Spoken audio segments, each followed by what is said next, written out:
नमस्कार।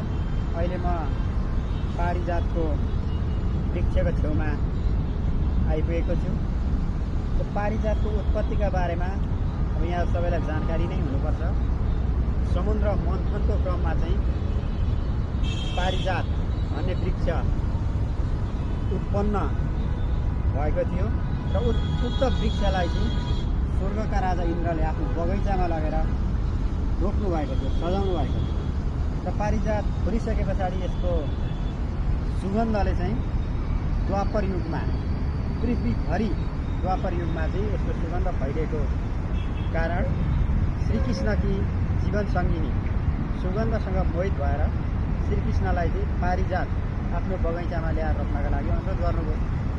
यसलाई कसरी ल्याउने त भन्ने विषयमा अब श्रीकृष्ण भगवानले चाहिँ आफ्ना दूतलाई स्वर्गमा पठाउनु भयो र स्वर्गका राजा इन्द्रसँग बसेर छलफल बहस गर्ने। तर त्यो बहस र छलफलबाट चाहिँ कुनै निष्कर्ष निक्लिएन। स्वर्गका राजा इन्द्रले चाहिँ पारिजातको वृक्षलाई दिनका निम्ति अस्वीकार गर्नु र पछि श्रीकृष्ण भगवानले चाहिँ इन्द्रसँग युद्ध लडेर पारिजातको वृक्ष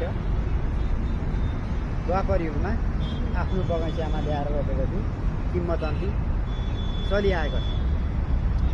पारिजात र कल्प वृक्ष यी दुवै श्रीरामका पासमा आए भूतलमा कसरी किन ल्याएछ ती बाटमा। अब बाँकी यो भन्दा बढी कुरा तपाईँलाई जानकारी छ भने मलाई पनि सुनाइदिनु होला। हवस् त, धन्यवाद, नमस्कार।